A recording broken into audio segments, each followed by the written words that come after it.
네, 안녕하세요. 부동산을 잘 알고 싶은 남자 김동산입니다. 자, 오늘은 좀 간단한 거에 대해서 얘기를 해볼 건데, 자, 서울 전셋값. 다들 서울 전셋값이 이제 좀 많이 오를 거라는 얘기를 많이 하고 있어요. 뭐 아니라고 하는 사람도 있을 수 있겠는데, 제가 알기로는 대부분 서울 전셋값이 오를 거다. 많이 오를 거라고 예상된다라고 하는 분들이 좀 많이 있더라고요. 그래서 왜 전셋값이 다 오를 거라고 예상을 하는가에 대해서 한번 설명을 드려볼까 해요. 뭐 제 채널이 뭐 많은 뭐 전문가분들이 좀 보기에는 조금 막 기초적인 걸 많이 다루고 있어가지고 어떤 분들은 뭐 이렇게 누구나 아는 걸 뭐하러 이렇게 얘기를 하냐 이런 얘기가 있는데, 그래도 좀 부동산에 대해서 이제 알고 싶어 하시는 분들이나 좀 잘 모르시는 분들을 위주로 좀 설명을 드리겠습니다. 우선은 뭐 어떤 거라든지 뭐 값이 오르려고 하면은 팔려는 물건이 없고 살려고 하는 사람이 많아야 값이 오르죠. 뭐 김자 뭐 배추값이 폭등했다 이런 얘기가 있는데 뭐 그런 것들도 나와 보면은 이런 얘기가 많이 있어요. 자, 그래서 이거를 뭐 아파트나 뭐 집이랑 비교해 본다면, 자, 전세 물건이 없고 전세를 살려고 하는 사람이 많아야 전세값이 오르겠죠. 자, 근데 왜 사람들 지금 아파트를 다 살려고 그러고 막 분위기가 장난 아니잖아요. 뭐 청약 분위기도 장난 아닌데 왜 전세 물건이 없고 전세를 살려고 하는 사람이 많아질까? 좀 의문이 드는데 이거에 대해서 설명을 드릴게요. 왜 전세 물건이 없어질까? 전세 물건이 없어져야지 뭐 가격이 오르겠죠. 세금 문제.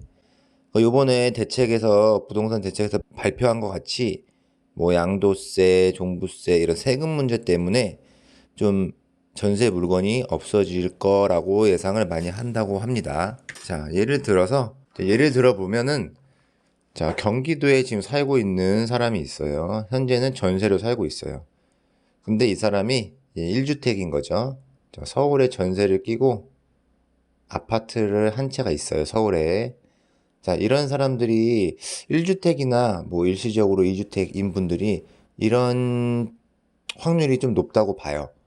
대부분 투자를 처음 하신 분들이나 이런 분들은 본인이 서울에 살기에는 좀 부담이 되니까 전세를 활용해가지고 남이 살고 있는 전세금, 남의 돈을 활용해서 아파트를 하나 있고 본인은 다른 지역에서 뭐 전세든 월세든 이렇게 살고 있는 분들이 있을 거예요. 자, 이런 분이 있는데, 자, 이런 분들이 이제 부동산 정책 발표 때 얘기를 듣죠. 1주택자에게도 규제가 있고 뭐 양도세 혜택이 축소되고 종부세가 부담된다. 그러니까 이런 거는 결국 세금 내야 되고, 그러니까 이런 거는 뭐 세금이 더 많이 나간다. 그러니까 예상치 못했던 세금이 나갈 것 같은 그런 상황이 된 거죠. 자, 이런 사람들은 생각을 하겠죠. 난 서울에 집 하나 있는데 예상보다 나가는 돈이 많을 거라고 예상이 되는 거예요. 규제가 되고 대책이 발표되면서. 그럼 이런 분들은 생각을 합니다, 이제. 아, 이거를 팔아야 할까? 내가 들어가서 살아야 할까? 고민을 하기 시작합니다.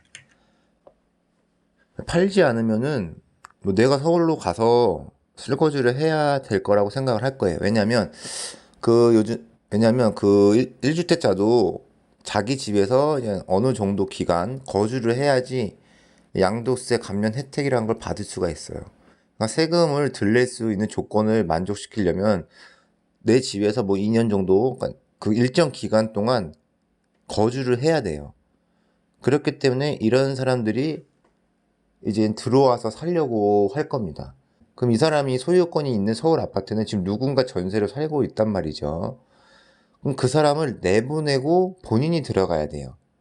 그렇죠? 이런 현상이 여기저기서 나올 수 있다는 거죠. 자, 그렇게 되면 전에 살던 사람들은 전세를 또 가야 되는데 갈 수가 없죠. 이런 사람들이 많아지면은 다 다른 지역에 살던 사람들이 다 서울로 와서 하게 되면은 본인 집에서 이제 살게 되면은 전세 살 곳이 없어지는 거죠, 점점. 자, 근데 이 전에 전세를 살던 분은 그냥 집주인이 나가라고 그러니까 나가야 되는데, 자, 집을 사면 되는데 왜 못 사고 또 전세를 알아봐야 될까요? 그쵸? 대출이 안 나오죠. 자, 서울에서 다른 지역은 괜찮은데 서울입니다. 서울에서 내가 뭐 예를 들어 서울에서 싼 아파트가 많이 없죠. 그래서 지금 대책도 보면은 9억 초과되는 거는 전세자금 대출이 안 되고 뭐 돼도 회수를 한다 이런 얘기가 있는데, 자, 그런 것 때문에 집을 사고 싶어 하는 사람도 대출이 안 나와서 잘 못 사요. 자, 그렇게 되면은 조건이 됐죠. 자, 전세를 살 만한 아파트는 줄어드는데 또 집을 못 사요.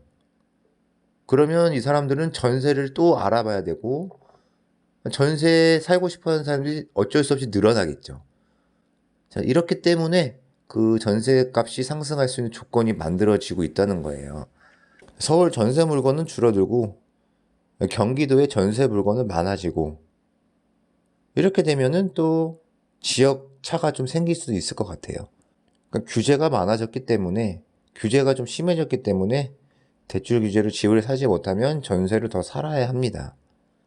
자, 이런 것들이 다 맞물려 가지고 결국 전세값이 상승할 거라는 예상을 많이 하고 있는 것 같아요. 대부분 뭐 전문가라고 하시는 분들이나 부동산에서 좀 알고 하시는 분들이 이런 얘기를 하는데, 자, 전세값이 상승하면은 그냥 전세를 구하는 사람들이 힘들어져요.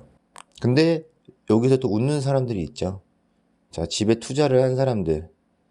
자, 여유가 있어서 뭐 나는 경기도에 살고 있어도 이런 세금 문제에 대해서 다 준비를 했고, 이런 분들은 전세값이 올라가면은 좋아하겠죠. 전세값이 올라가면 돈이 더 들어오는 거고, 그 돈으로 또 뭔가를 할 수 있고, 전세값이 올라가면은 아파트 값은 떨어지기 좀 힘들어요. 이렇기 때문에 한쪽에서는 좀 힘들어 하는데 한쪽에서는 또 어떻게 보면은 좀 좋은 상황이 된 것 같아요.